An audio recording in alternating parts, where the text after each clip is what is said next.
الحمد لله رب العالمين الصلاة والسلام على محمد النبي الأمين وعلى آله وصحبه ومن تبعه بإحسان إلى يوم الدين. الحمد لله على نعمة الإسلام وكفى بها نعمة، ونصلي ونسلم ونبارك على النبي المبعوث رحمة للعالمين سيدنا محمد وعلى آله وصحبه ومن تبعه بإحسان إلى يوم الدين. اللهم واجعلنا منهم، اللهم آمين.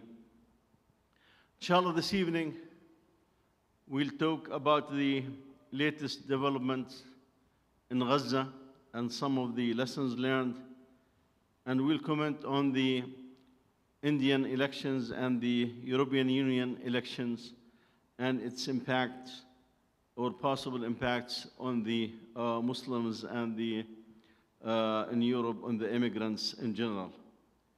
So starting with Gaza, there were two main news in the last 2 days, and then a few other news this past week.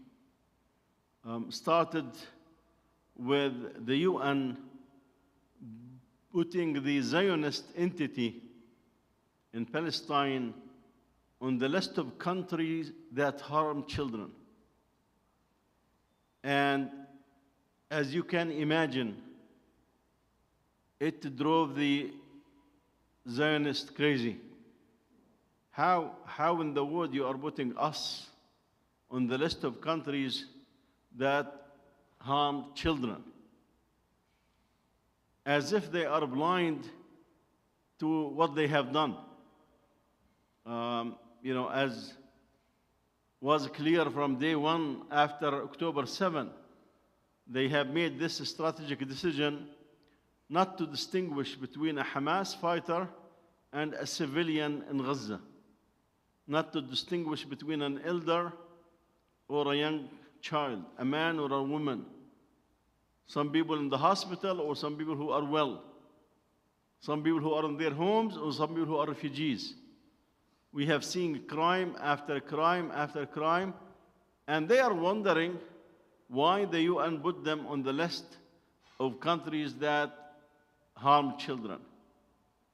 Not to mention that they have been holding food and medicine and water and fuel from the people of Gaza and from the hospitals and the organizations, NGOs, the non-governmental organizations that are operating in Gaza.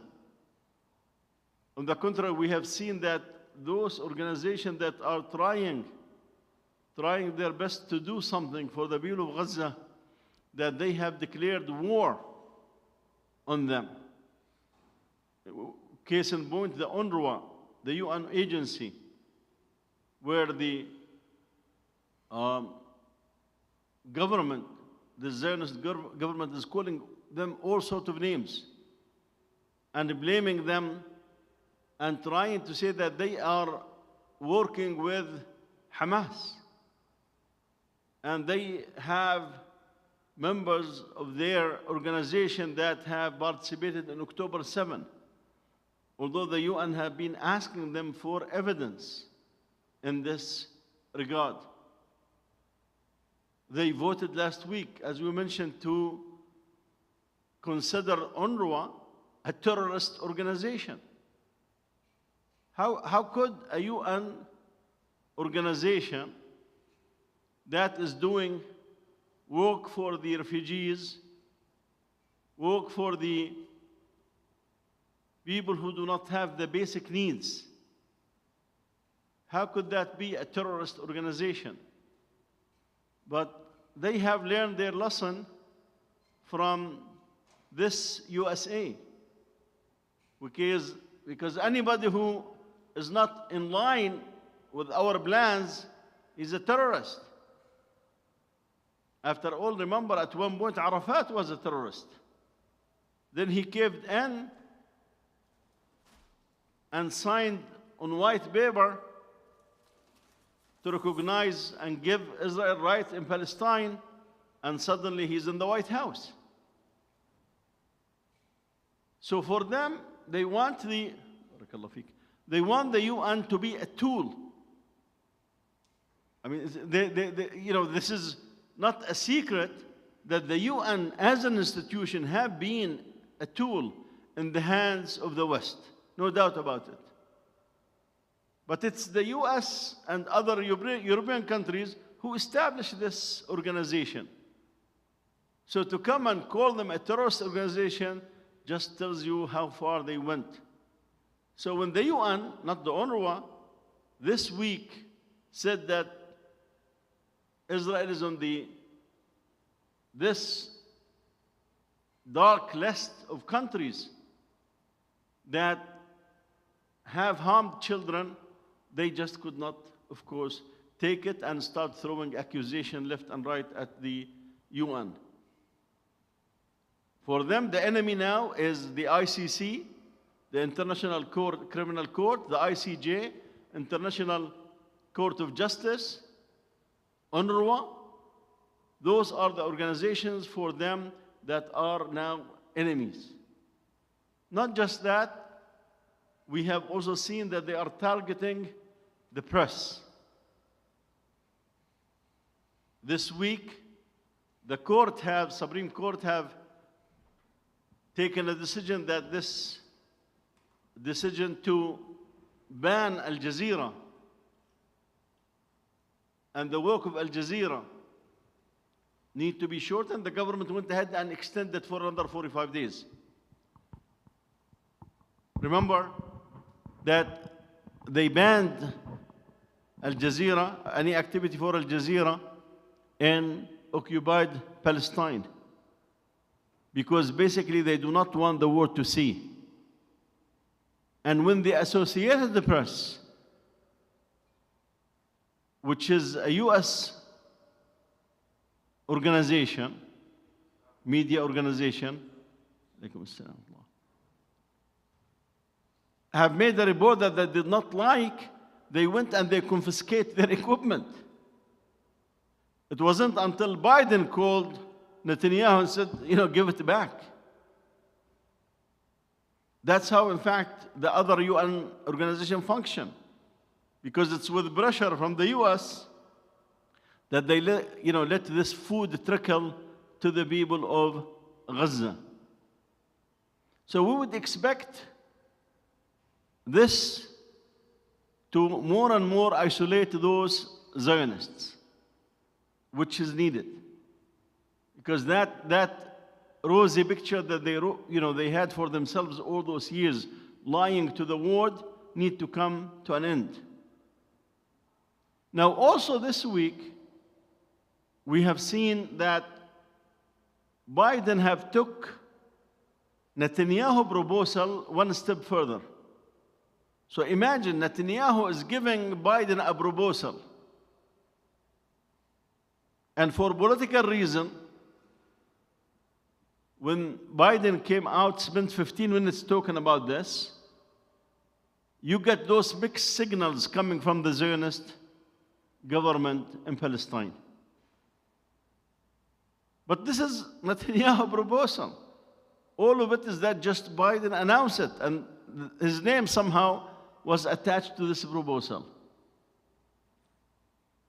And at that instant, when some members of Netanyahu gang gave some, we can work with this, you found Ibn Ghaffar and company telling their members in parliament, don't support the government, don't vote with the government in Knesset.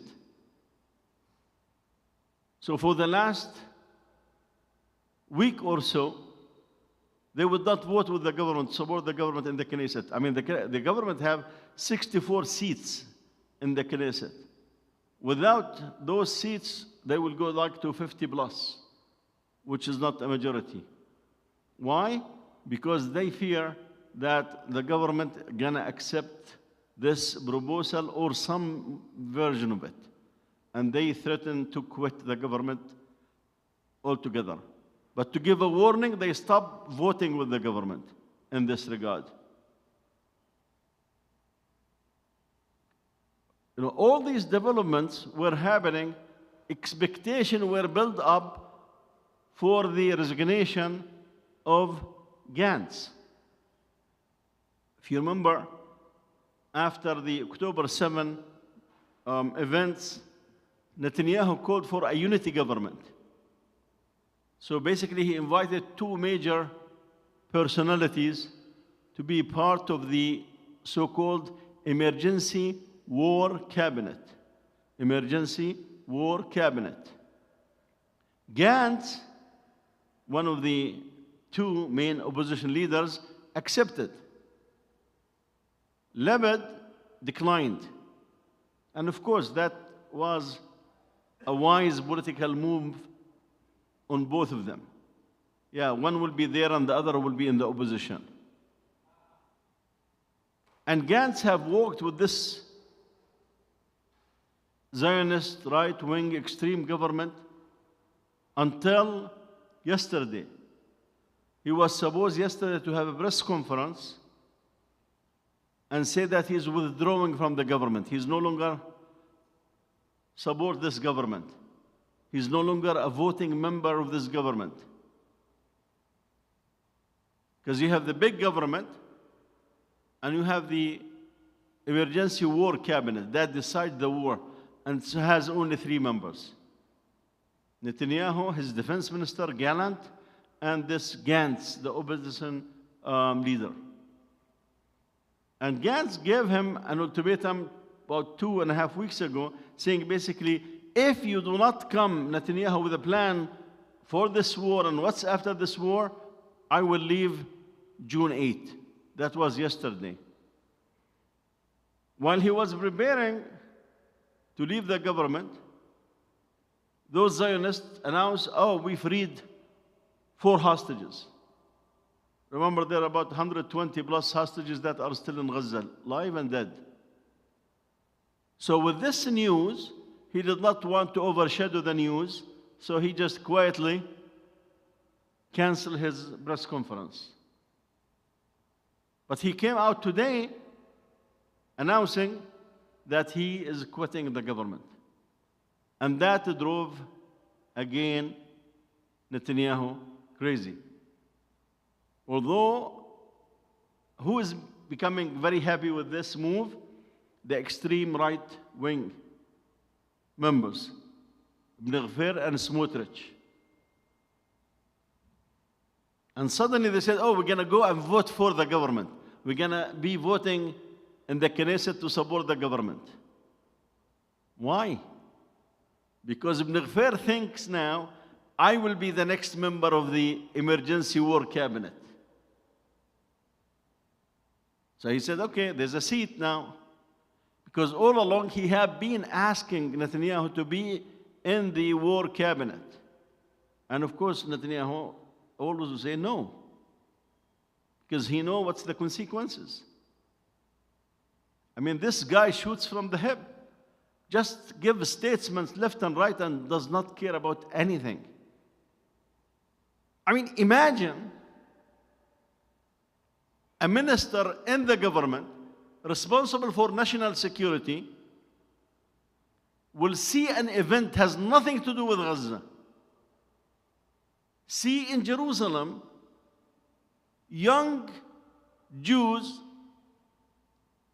and their parents or whoever with them spitting on the Christians. In Jerusalem, spitting on the Christians. And spit, of course, not the Christian Arabs, because if the Christian Arabs, they will hit them in their face. But they were spitting on South Korean and Taiwanese pilgrims who came to Jerusalem. And they passed by the church's doors and spit in front of the church doors. And when the police was searching for them, said, we're going to arrest them, this Ibn Gvir said, it's a mistake. Why do you want to arrest them? I mean, imagine, this is a minister in the government. And why? They say, well, this is Jewish tradition, an old Jewish tradition. Imagine what sort of people are those people, that people coming for pilgrimage to Quds, to Jerusalem, to visit the churches there, and they are spitting on them and they are saying this is Jewish tradition. And he will defend them and calling a mistake for the police to bother them. I mean, I'm giving you one aspect of him. Not to mention his ideology, basically, get the Palestinians in the West Bank to go to Jordan, get the Palestinians in Gaza to go to Egypt, and all of Palestine will be for the Jews. You know, that's their ideology. And let's destroy the Masjid al-Aqsa and the Dome of the Rock and build our own temple. That's their ideology. And he's asking, I mean, he have the guts to say, make me a member of the war cabinet. He have also, in many occasions, said that freeing the hostages is not important. It's not important. We have a war. We need to conduct the war. And he kept criticizing the families and calling them names. So imagine if he is becoming part of this war cabinet before. Now, of course, with the absence of Gantz, he's saying, yeah, I want that seat. And of course, no way Netanyahu will include him, because Netanyahu is not stupid. He's a liar. He's a big liar. He's a criminal. He was indicted on corruption. But he's not stupid. Because bringing Ibn Ghaffir to the war cabinet will be catastrophic for the country in terms of international reaction. Now, someone would ask, why did he even make him a minister? That's a different story. Because this guy, Smotrich, and this guy, Ibn Ghaffir, they have 14 seats in the Knesset. If you take the 14 seats out of the 64, then Netanyahu will have only 50 seats. He cannot rule. And he brought them with a promise that they will give him immunity so that the court cannot indict him, cannot find him guilty. He's already indicted in corruption in this regard.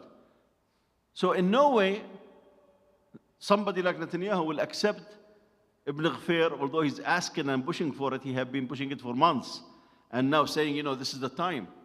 So what are the options? Most likely, he will dissolve the emergency war cabinet, and will just go back to the whole government for decisions. Or he can include some other members that will be accepted by all sides, even if Ibn Ghaffir got very mad. But he knows that this would be, detrimental to the policies and the international reaction in this regard. So those are major developments that took place this week. What was outrageous, of course, as usual, is this massacre that took place to free those hostages.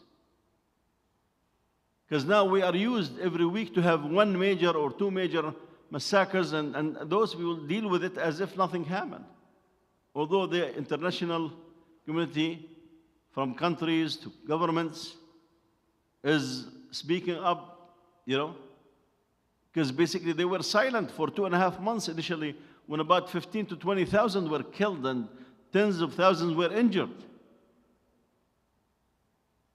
So to get those 4 hostages out, they killed about 300 people from Gaza, including 3 Israeli hostages, other hostages, in house nearby.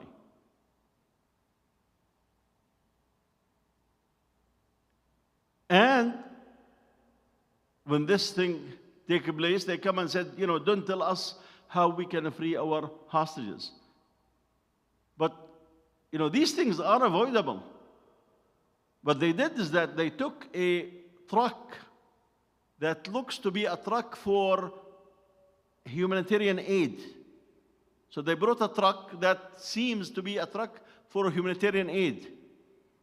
And they hide in it. There was no humanitarian aid. There were special forces inside it, armed. And some of them were dressed like locals. In fact, some people thought some of them are Hamas fighters because of the decoy that they did. And the place starts bombing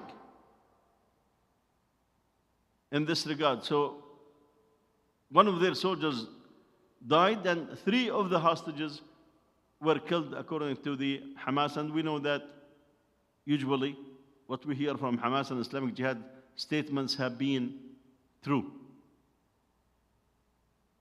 And while the government is lying all the time. Remember last week, no, was it the week before, when Hamas said, we have a body of one of their soldiers. And as they said, no, there's not. Then they published the pictures, and they were silent in this regard. So what we need to realize and understand is that those people, after massacre, after massacre, after massacre, they are willing to wipe out whoever is there. But they are trying to slow down because of this international outcry. And there was this news that the US participated, and then they kept saying, no, we did not participate. No, they had help, with intelligence. Oh, no, their forces were there. They have a special cell. All sort of confusing news came, to the point that the US issued the statement that their pair that they use on the Gaza coast to bring the aid, that was not used. Nobody said, that's a major aspect, but they did not deny, providing help in this regard. And initially, you find the US government praising what took place, and then when the facts came that there were about 300 people killed other than the hundreds who were injured, they toned it down. And they start criticizing what took place. على استحياء, with some shyness in this regard. Going back to the original issue that is in the discussion, what drove Netanyahu is crazy more is that his proposal is taken by Biden to the Security Council. And Biden wants a resolution from the Security Council to have a ceasefire. And again, Netanyahu got crazy, because now his hands will be tied. If the Security Council will issue a resolution based on his own proposal, it's just Biden. Of course, Biden is, he's sick and tired with Netanyahu giving him the runarounds, keep lying to him day and night.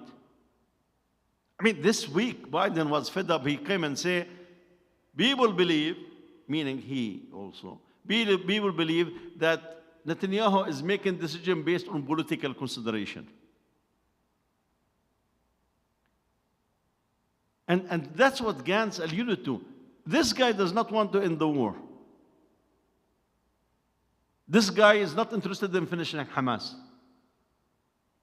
Because if the war came to an end, if Hamas is no longer there, which is of course unattainable, it cannot be done.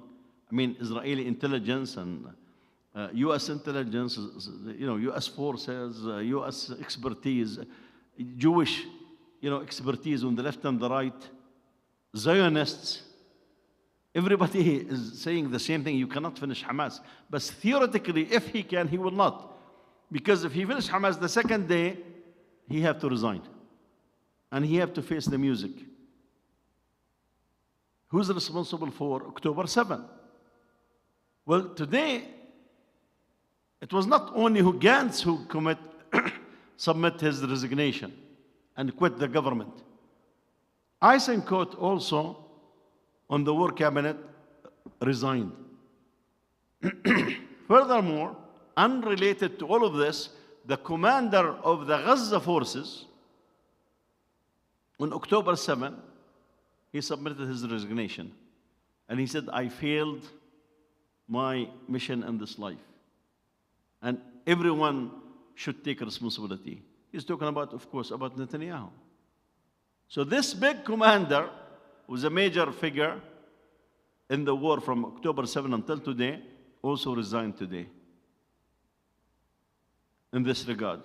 So with this UN resolution coming, with Netanyahu facing all those in different angles, this is not something new. I mean, he has been trying his best to carry this all the way till the US elections. And I remember when we have discussed this around March, that take into account that that Netanyahu is in the process of extending this thing and keep playing with variables here and there to carry this fight until the US elections. Because he thinks if Trump wins, things will be okay. There's no more US criticism. US will be on his side 100%. Although they have been supplying him with all sorts of weapons, yes, until now they did not give those supposedly 2,500 smart bombs that Biden suspended. Until now they did not get them, and they're negotiating. So in this aspect, you would see that it's as if he's being surrounded with so many of these challenges and so many of these UN and courts and international, culminated with him being subject to arrest, with France and Germany saying that, yeah, they will arrest him if he comes. But he still is surviving, hoping for that the US election will come on the Trump side. And he had made it clear when it came to the International Criminal Court. He said, only the US can stop this. Only the US. So he knows at the end that the Zionists have been committing crimes against the people of Palestine for 76 years. And the US have been protecting them. They were protecting them at the UN with those vetoes. They have been supplying them with the weapons. They have been supplying them with the money. And even supplying them with men. I mean, remember at one point, the US have a big stockpile of weapons stored in Israel. That, in case they are needed, they can use it. But what had happened, the war in Ukraine happened. And Ukraine started running out of ammunition. It's then that the US, this is before October 7, the US directed the stockpile to go to Ukraine, and that's what got Biden, Putin, to take a stand from the Israeli government, because the Israeli government, with the pressure from the US, sided with Ukraine over Russia. And that's explain why Putin keep talking about those crimes that they are being committing in Gaza in this regard. Otherwise, he would have been more conservative in his statements. But he realized that those people now have betrayed all the support that the Russians have given them historically in this regard. So where does the ceasefire agreement stand? It's yet to be seen if the Security Council will agree, because China and Russia do not like the proposal that Biden has given, which is actually Netanyahu proposal. They are trying to modify it. So there will be negotiation to try to come to some kind of an agreement that nobody will veto. That's where it becomes binding in this regard. And Biden kept saying that Netanyahu will accept this. Netanyahu will accept this. Netanyahu will accept this. He have repeated this. Because again, this is his proposal. Although, as we said, Netanyahu has, no, and you do not trust this guy with anything. I mean, how many times did he play and do the runarounds with Biden? Too many times. But it's this pressure he have accepted. So now it's Hamas issue. And he's calling upon Egypt and Qatar to pressure Hamas. And we have seen in the Israeli media in the last week, again, this propaganda that Egypt and Qatar are threatening Hamas. Either accept this or we're going to arrest you. We're going to expel you. We're going to do this. All of this is absolute nonsense. This is Israeli propaganda. And this is not the first time. They have done this before. Remember about 2-3 months ago, the Israeli press went and saying Qatar is on the verge of kicking Hamas out of Doha because of the US pressure. And Hamas came out and said absolutely false. Nothing of this sort. We have no issue. We have not getting any threat or any statement. We have support because some, they were giving the impression that they will be sent to Turkey. And of course, this was also to try to tarnish the image of Erdogan, saying basically, oh, okay, look, even Qatar is kicking them out, Erdogan is accepting them. This is around the time that Turkey decided to cut all financial and economic relations with the Zionists in this regard. Now, Hamas is saying basically this Netanyahu proposal, which is 3 stages. 3 stages, each stage is 42 days, where supposedly by the end of the 3 stages, all the hostages will be out, dead and alive. Those who are dead and those who are alive will be out by the end of the 3 stages. Initially, they will release the elderly and the women and soldiers, but they will keep Hamas will keep the men soldiers. Meanwhile, the Israelis will release some of the prisoners from the prisons, some of them who have been there for a long time. And it's to be discussed still and to be agreed on the names.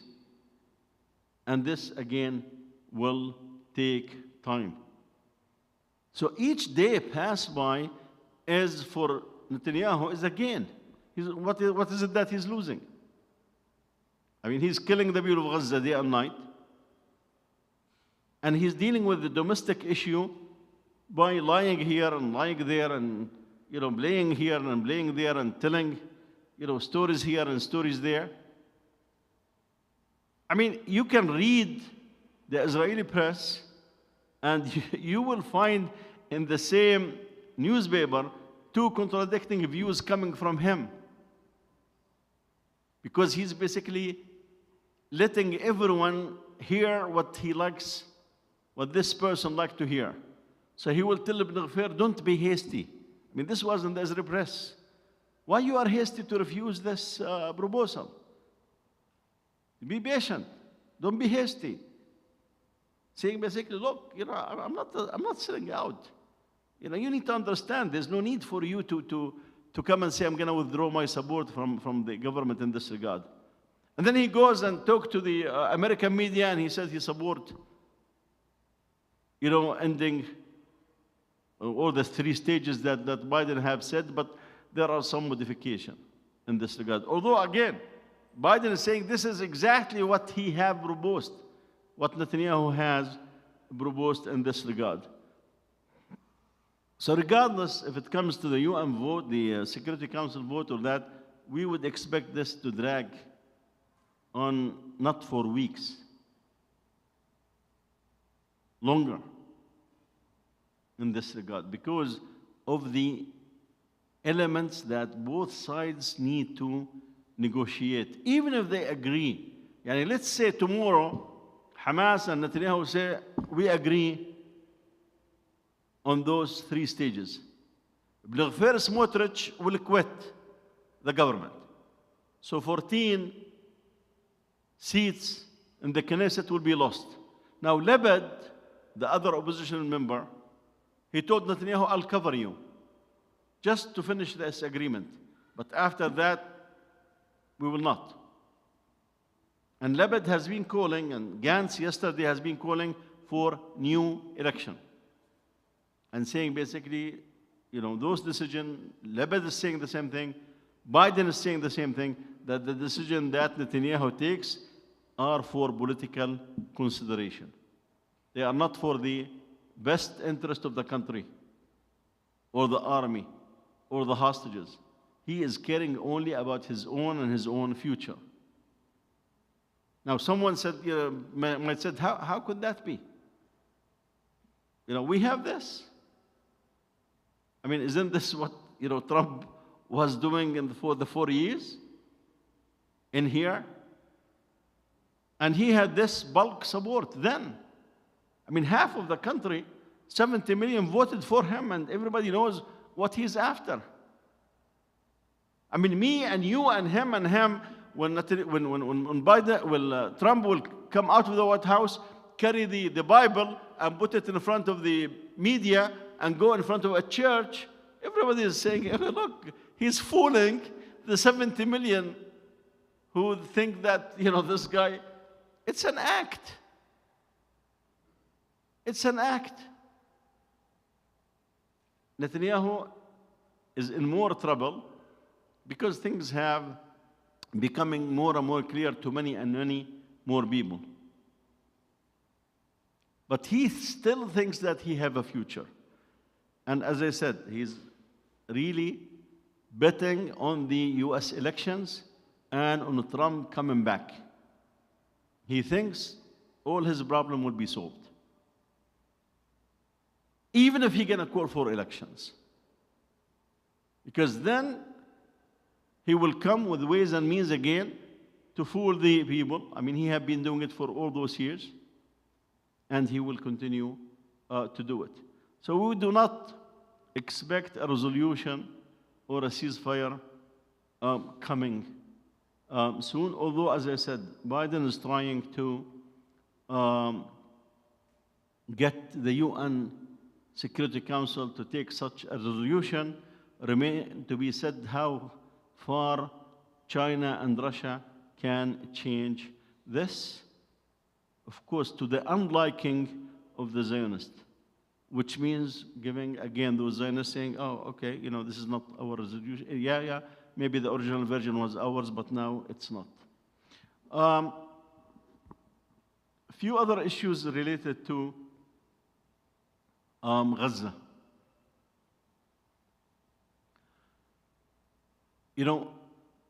Gaza have really put everyone on the spot. They put the Islamic movement on the spot. They put the Arab leaders on the spot. They put the religious establishment on the spot. They put all those armies with hundreds of billions of weapons that they have bought all those years on the spot. And it's becoming clear who is really on the side of the Ummah and who is on the side of the Zionists. Now, someone may come and says, what do you talk about the Ummah? This is Gaza. Yeah, but this is Palestine. This is Palestine that was given to the Jews as a gift by the traitors of the government of Jordan, King Hussein, without a fight. This trust that Salah ad-Din and before him Umar ibn Khattab have let this ummah inherit this gift, this precious gift. This is an ummah issue. It's not the Palestinian issue. As long as the Ummah says, we believe in La ilaha illallah, Muhammadur Rasulullah, this issue is an Ummah issue. No doubt about it. And any attempt by Mordechai, the son of Solomon, aka Muhammad bin Salman. Mordechai, the son of Solomon, that should be his name, because he's not Muhammad and he's not bin Salman. He's Mordechai, the son of Solomon. And the other one is the Mordechai, the son of Zaydun, aka Muhammad bin Zayed. And the third one is the Mordechai of Morocco, Muhammad. I mean, all of them carrying this name, unfortunately. Shame. And the Abd of Zionist, Sisi, and the Abd of Zionist in Jordan. I mean, they have showed the Ummah where they stand. And we should not be fooled that those are the enemies of this Ummah. Take Morocco. Although the king had been one of the biggest, closest advisor to the king is one of those Zionists from the old days. Only 15% of Moroccans support the normalization with the Zionists. Despite all the efforts that the government and the king and the entourage have done, this is what the press is saying, only 15% support normalization. And imagine all this effort and 15%. So this ummah is not on the side of the Hukam. This ummah is on the side of Gaza, on the side of Palestine, on the side of the struggle that is there. This has to be clear in this regard. That this is an ummah struggle. It's not a Hamas struggle. It's not a Gaza struggle. It's not a Palestinian struggle. And this brings to the stand that we have seen recently from the unfortunate, we're going to call them unfortunately, the shuyukh of Saudi. I mean, unbelievable. They are looking as any statement, any group of people saying something about Gaza during the Hajj, we're going to, be tough on them. We will not allow this. Waliyul Amr, have said such and such. What's this? But hidden is what the Israeli media mentioned this week and the week before. That the Saudi government have changed the curriculum and remove all indication that the Israelis are the enemy. Ayat, hadith, statement have been out. Not just that, the word Palestine has been removed from the maps. This is what the Israeli press is saying. This is not Arab press. Because, Muhammad bin Salman, Mordechai, the son of Solomon, he want the US to give him, some safety guarantees that they will come to his defense. So he's telling the US and the Israelis, look, I removed all the statements from the curriculum, from the schools that talk negatively about Israel and the Zionists. They used to say, this is a colonialist project. Out. Those are now our buddies, our friends, our cousins. And the word Palestine is no longer there. So, of course, those shuyukh will come and make such a statement because those are the commands of Mordechai, the son of Solomon. Furthermore, I have not seen, although I think I read a lot, I have not seen any Muslim, regardless of what label they have or they carry, any Muslim who have a name that people recognize, that comes out and say that Al-Aqsa is big enough to have the Jewish temple on it. Right? Can you imagine? Can you imagine that you have somebody who calls himself a Muslim, a name that people recognize, in an interview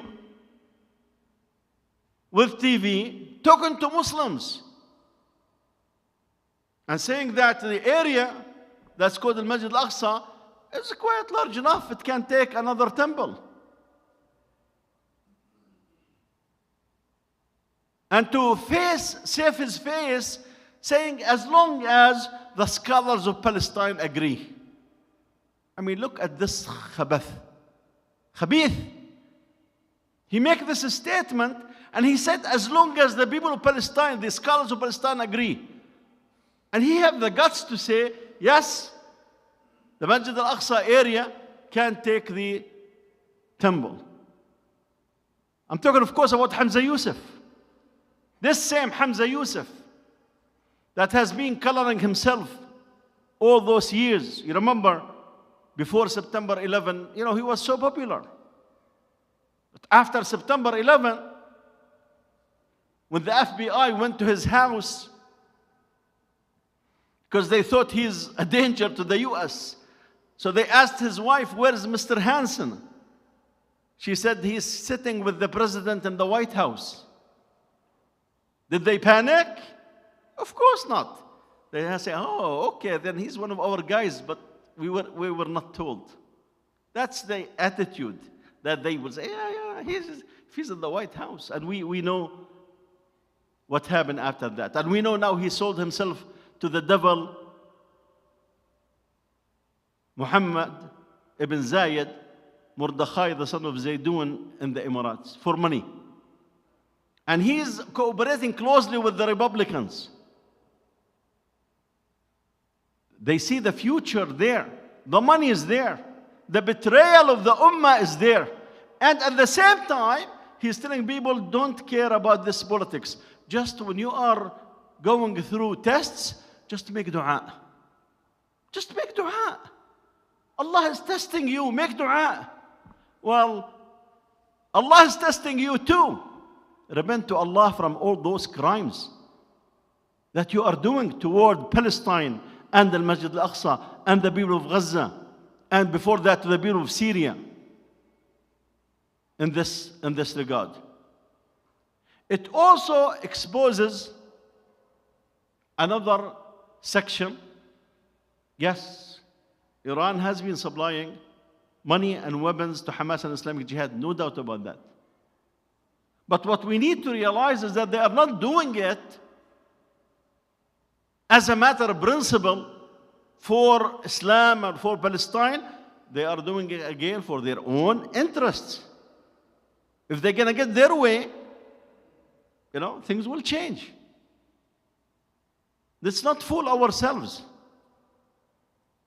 Those fighters in Gaza that are standing and willing to sacrifice their life and their property and their everything, they are for Allah. They are for Allah. And many people within this ummah that have been trying left and right to help in a way or another, again, it's for Allah. So yeah, we will not come and say, don't take, support weapons and money. I mean, Hamas had made it clear, the Arab countries are not offering us anything. Iran is saying, we'll give you money and we'll give you weapons and we'll train you. How did they get the October 7 with this technology? Of course. Of course, Iran have played a big role in this, no doubt. But again, we also need to be aware. Now, this does not mean what we see now from, unfortunately, some of the mashayikh of the Gulf and Jordan and other Egypt attacking the Iran left and right. Welcome. The Zionists are the enemy, not Iran. The enemy is the Zionists, not Iran. And again, this is not in defense of Iran. We know that Iran has its own agenda. Its own agenda. They want to spread their own madhab. They want to spread their own influence. They want to spread their own hands, left and right. And they are controlling Iraq. They are controlling Lebanon. They aren't controlling Yemen. Why? Because of the failure of the Arab system. Because of the failure of the Arab system in this regard. So this attack on Iran is not acceptable and is not justified. Yeah, there will be a time that we will discuss. I mean, the worst that I have seen is to come and say, first we need to fight Iran and then we'll deal with the Zionists. I mean, how stupid you are. How stupid you can be to say that the Arabs now need to fight Iran, and then when we are finished, well, I'll tell you, Iran will finish you before you finish them. Because while Iran was, making all those weapons and all those drones, the Arabs were doing camel racing and beauty pageant of the camels. Wasting the money of the Ummah. Sisi is building a whole city for nothing. Palaces for himself and his children.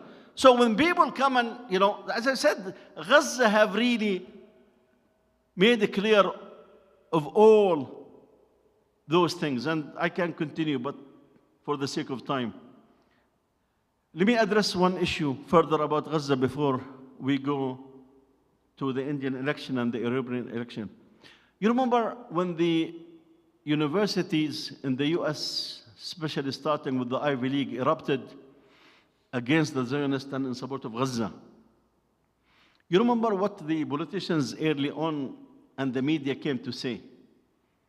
They said Russia is behind it. They are supporting them with money. Pelosi said, investigate Russia. I mean, Pelosi, who was the speaker at one point, says investigate Russia. And then you get so many of them saying, investigate Qatar, investigate Turkey, investigate, this and this and this and that. Well, guess what? The investigation is done. The investigation is done. And here's the result. There's an article in the Jerusalem Post. Article where? In the Jerusalem Post. That says, Zionist organization in the US conducted investigation of who is supplying money to the student movement in the US for the past few years, that they are now organizing those events. Do you know who's supplying the money? It's a Jewish organization. The name of the lady is Rachel Gaymans. It's called Rachel Gaymans Fund. Her father was the US-Israeli Policy Forum head. It's his daughter. They are liberal Jews, and they have been for the last few years. This is the Jerusalem Post. So it's neither Russia nor Qatar. It's liberal Jews who have been supporting because they feel that they need to rescue Israel from itself. The way that they have been conducting themselves, they are going to be hanging themselves. So what Biden is trying to do, what Germany is trying to do, what Britain is trying to do, what France is trying to do, what those liberal Jews are trying to do, rescue those Zionists from themselves. Because if they continue on this path, Haaretz have an article that their end is near. Now, I'm not suggesting that it's a matter of weeks or months or 2 or 3 years or 5 years. I'm not suggesting that. I'm just telling you, Haaretz is saying their time is coming to an end. Because the way that they have been conducting themselves with their arrogance on earth. For the sake of time, again, we have 2 quick issues. One is the Indian elections. And as some of you might have known, this guy Modi, who became Prime Minister in 2014, have built his political base among the Hindus on Hindu nationalism and building India, instead of being a secular country, as a Hindu nation. And all along this time, before he got to be popular Prime Minister with this landslide majority, he ruled with majority in Parliament for 10 years, 2 different terms. making the Muslims the enemy. Muslims of India. I mean, he put into laws that people from any faith, they can come and they can be part of this country except the Muslims. I mean, this is a part of the law. He did not hide it. And he have played a role in the massacre of the Gujarat, where about 2,000 Muslims died. May Allah subhanahu wa ta'ala have mercy on them, accept them as shuhada, Allahumma ameen. Now this same guy start with this attitude of building, we need to build temples, Hindu temples on the place of masajid. And he tried with Ayodhya building this temple. We saw before the election, the temple is not finished.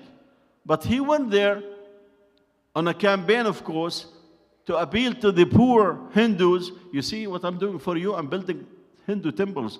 This is against the Muslims. We are taking over their masajid. Why? Because for the past 10 years, he has been developing policies, especially economic policies, to benefit the rich.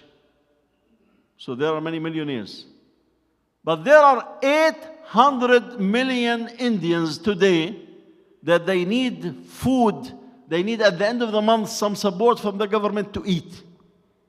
They are living on $3.50 a day.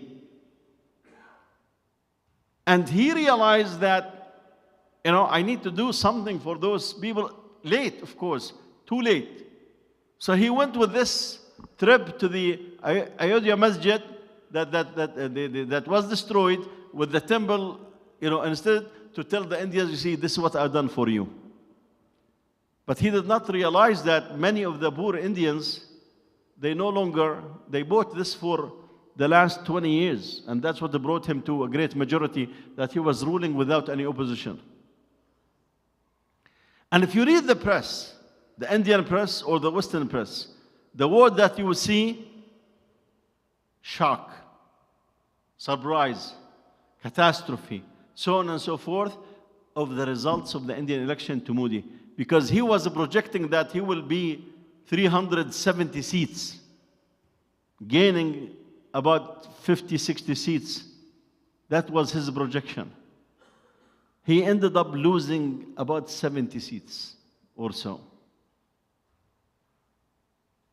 And now the opposition has a voice. In fact, he cannot rule by himself. He has to have a coalition.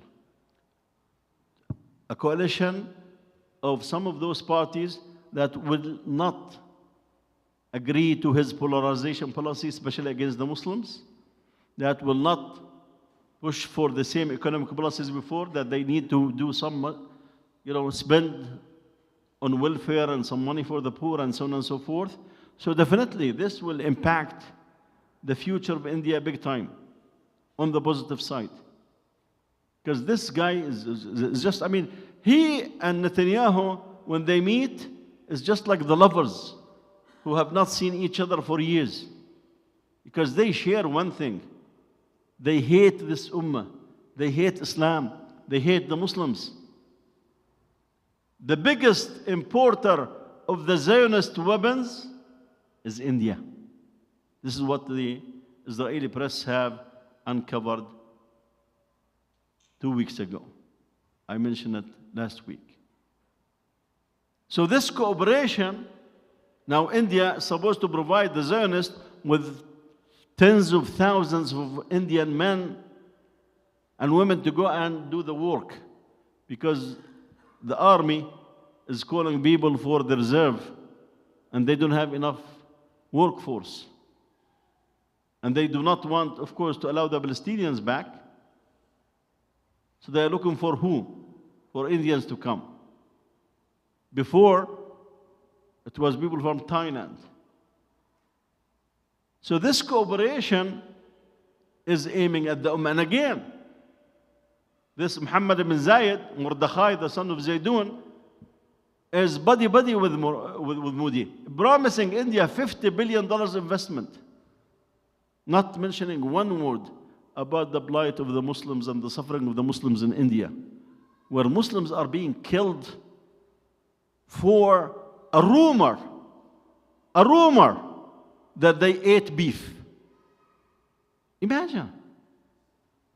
A rumor goes around that this neighbor bought beef and they cook beef. They go and they killed him because it's our mother cow. I mean, for them, cow is, is holy.